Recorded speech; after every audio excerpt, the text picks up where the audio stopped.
moratorium ordinance. Can we move that up? Motion by Mr. Smith. Second. Second by Mr. Osier.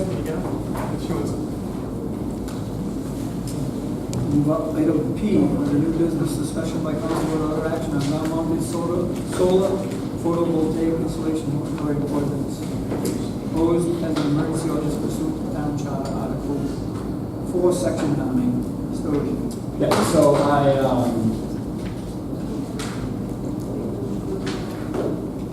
she said we don't vote on the last one. You made the motion to move it. You made the motion and seconded to move the item, and you vote on it. Oh. Senior. Oh, she finished that. No. On this one, to move it up. Yeah, to move it up. Yeah, let's go. I'll move it. Roll call. Mrs. Garboy? Yes. Mrs. O'Hara? Yes. Mr. Osier? Yes. Mr. Zalinski? Yes. Mr. Vadeney? Yes.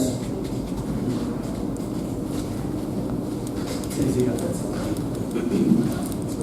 Alright, so that was so, do I have to do the whole thing? No? So essentially, I put this on because, I know the planning board had brought it up at one of their meetings. I agree, I said all along, I think we need to slow down, and that I think we really need to take a closer look at our ordinance to ensure that it is the best ordinance that it is. I think if we don't put this pause on, well, the argument can be made that we could make these changes without having to put the emergency ordinance in place. We still leave ourselves vulnerable for additional solar projects to come in and become tested. And I think it is our obligation to ensure that we have the best deals, the best plan, ordinance going forward. And I think that we should put the brakes on and hold any solar applications until we've had a chance to fully revise. I was there last Thursday when the planning board had a special meeting to talk about. There was good participation. They have some good ideas. I think that this thing will move swiftly. I do, as I said in the last meeting, I do think that at the end of this we have to have something tangible. And that would be the one challenge I would task the planning board to come out with some concrete recommendations to us. I know we ultimately decide on approving those, but I think at this point it would be foolish of us not to pass this. Mr. Zalinski. Thank you.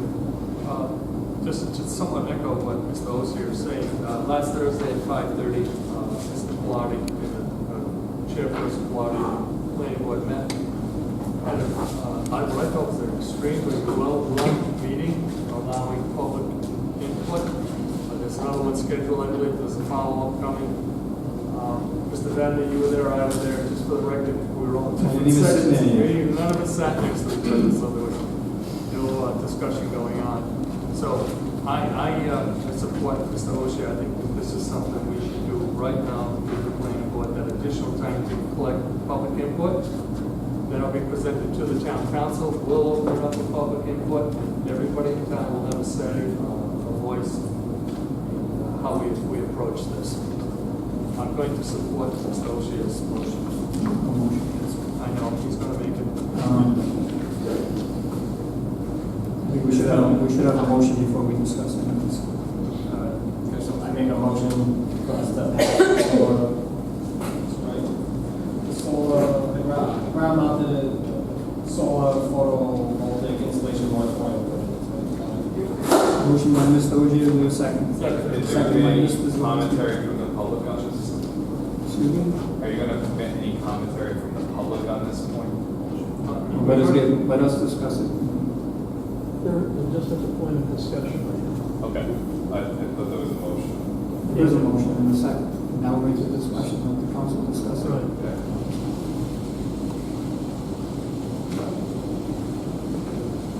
When I read what was presented as an ordinance, I know that we borrowed it from another community. It's not completely accurate to this community when I go through it.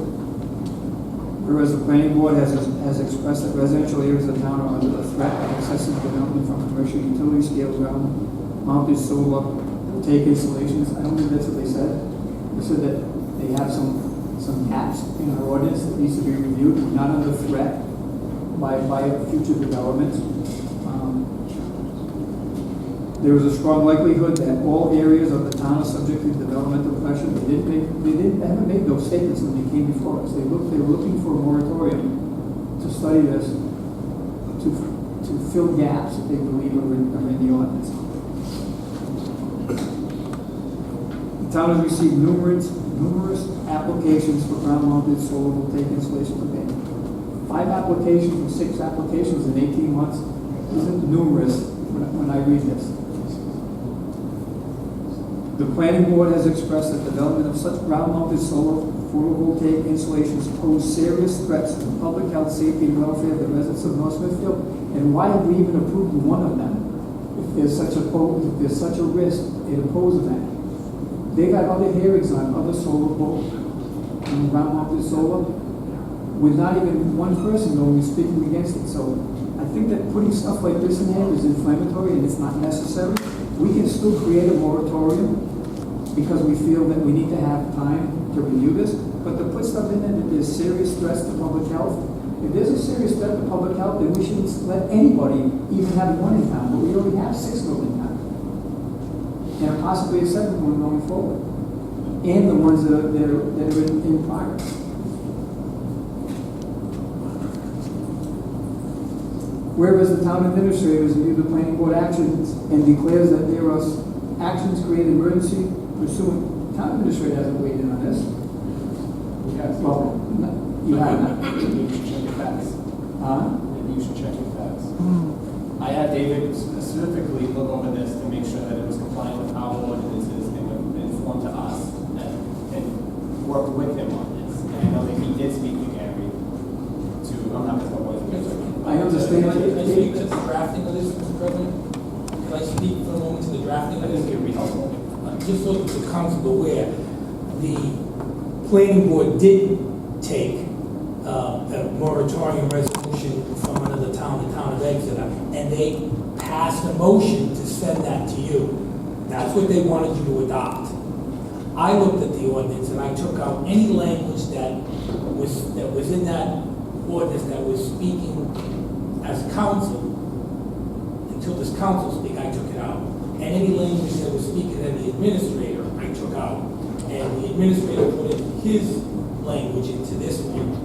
And there is no language in the council other than you either decide that you agree with the administrator and the planning board and you want to declare an emergency, or you don't. But there are 2 or 3 paragraphs that were in the Exeter, that was the Exeter council speaking.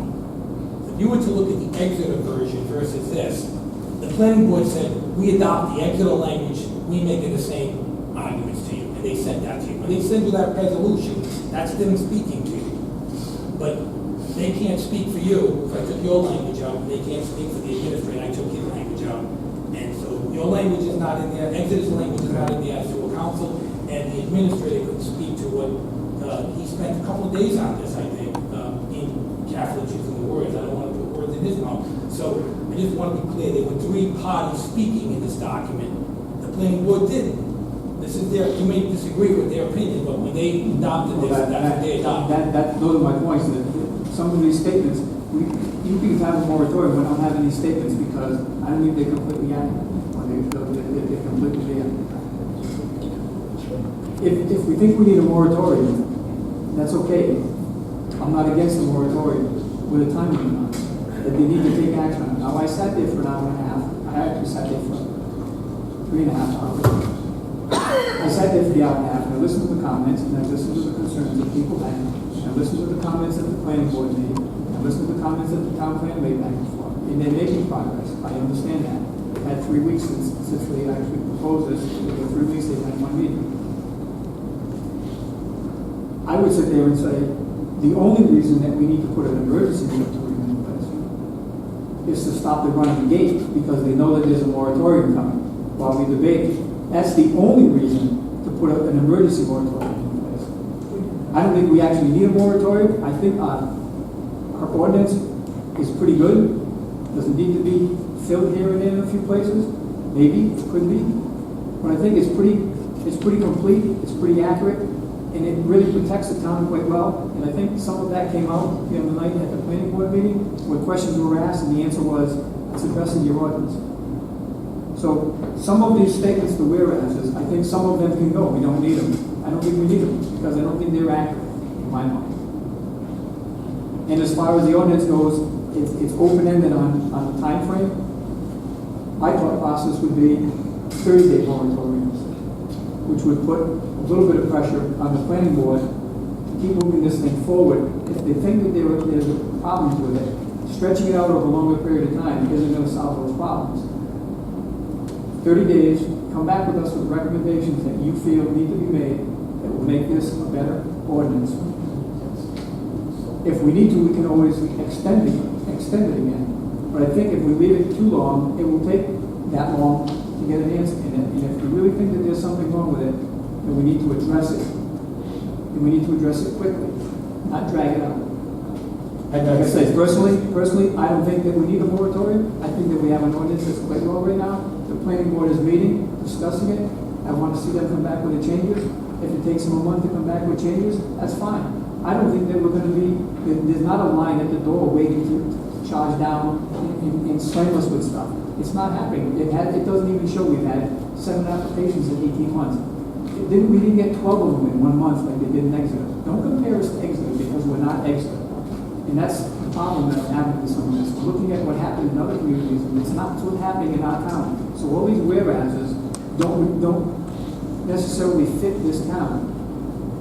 But with that said, if you're going to put a moratorium in, the only reason it should be an emergency is not for health and safety, only because if you're going to talk about a moratorium until you act on it, then you're going to get a run on the gate. So you need to put the emergency in place to stop the run on the gate while you do it. But I don't think we need to give them a lot of time. I think 30 days is sufficient. If we need to, we can extend it again after. Mr. President, the planning board are the centurions at the gate in this particular issue. They brought this forward, maybe to a later 30 days, concerned about 30 days, whatever time it takes. Once the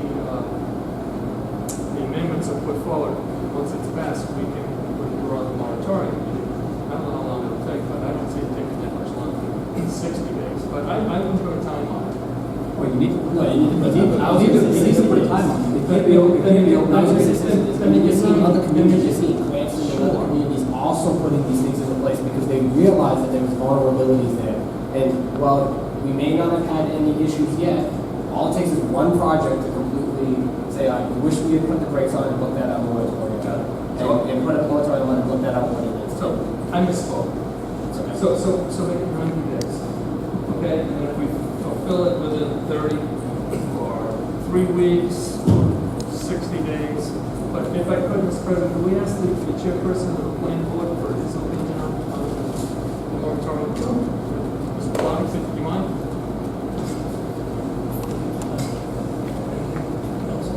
I did want to clarify a couple of things, in particular the evening that we met and we passed our motion to request a moratorium. We specifically did not ask for an emergency. We asked for clarification, a solicitor on that, and because one person raised the issue of an emergency, and we said, wait, what are we really talking about? So we understood the difference between emergency moratorium and I used to say, regular moratorium. And he said, from a processing standpoint, it was about a 2-week difference. And we said, fine. That we were fine. So I don't know how the emergency language got in there, but that was not what we asked for. Because that's what I discussed last meeting. Well, I understand that you didn't ask for it, but it came about because if you really want to study this and not have a run on the gate, so to speak, this could take the council more than 2 weeks. It needs first reading, public hearing, and all of that.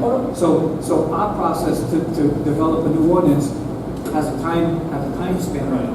So while we're going through that time span, are we going to have all these guys coming forward potentially? And so the thought process was it needs to be an emergency because we can act on that today. It becomes effective today. The moratorium becomes effective today. It had to be if it's an emergency. It doesn't need second reading. This is the reading for it, and we put it in place, and it becomes effective. And that's why I say that. The only reason I think that we need an emergency is if we just put a moratorium in place, while we're debating that and getting to that point, then there could be a run on the gate. That's my point. Okay. The other thing that came up was the time period. And at first, again, we were unclear as to the rules around time period.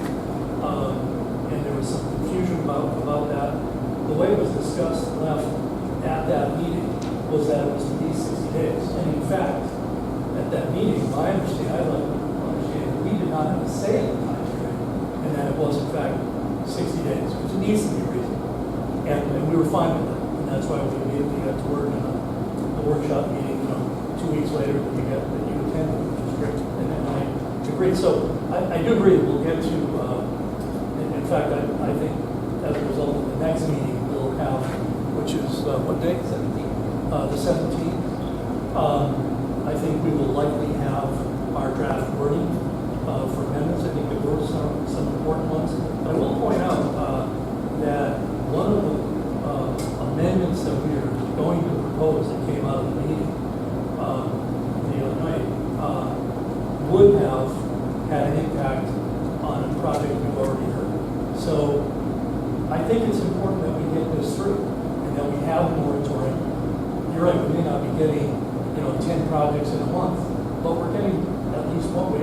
We have others on the table coming to us now that the planning board hasn't seen yet. So every month that goes by that we don't have it, we're operating under the old. As you said, it was good. I think you were there. There was a lot of good work. And I think Chief, your concern that you voiced at the last council meeting about this, I think if you look at all the things we're proposing, there are about 6 or 8 that we have to fine-tune the language. They would be in the category of tweaks and refinement, which is important. That's how you make it better as we go. But I would ask that you put it in place now, not let it wait. I agree with you. If there's language in there that maybe is a little melodramatic, I would think you have the authority to strike the paragraph, approve as amended, right? Just as we, and I would encourage you to do that. We don't claim to be the writers of ordinances, right? So, but I would have, it's an important tool for us to have in place. So I hope you pass it. Thank you. Can I ask you a question? Sure. Under the vesting clause, how many projects would fall under that right now? 5 vested projects currently.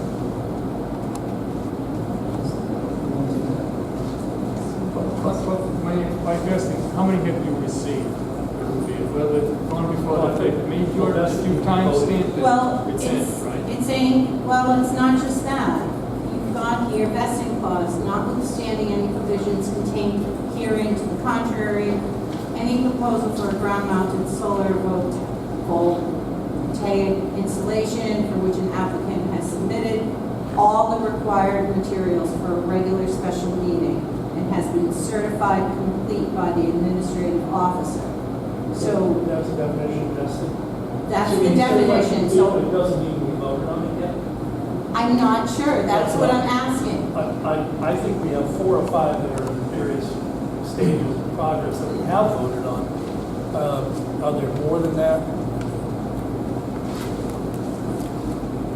Yeah, the number of stuff to pin down, some are at the pre-app stage, some are at the preliminary. And I guess that seems application would be made that I can certify a pre-app, but a pre-app, they don't even vote on a pre-app. So that would be investing, say, before it's on the board.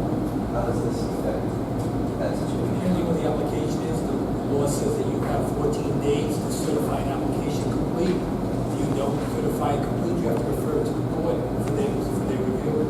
Right. So I don't know this, I'd have to look at your file. I certify both pre-apps and preliminaries to be final from day one. So I don't know how the vesting affects the type of application of people. That's the question. That's, because so where does green development fall in this?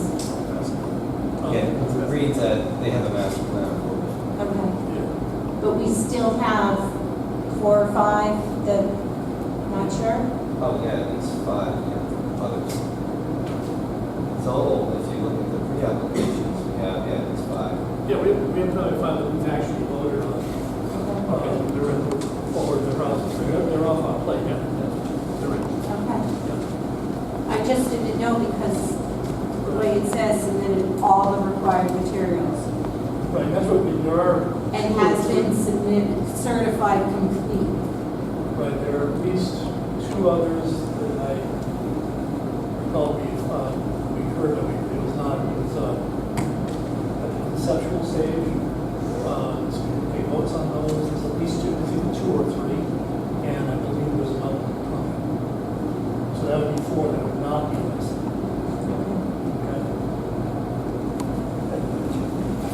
Mr. President, if I might.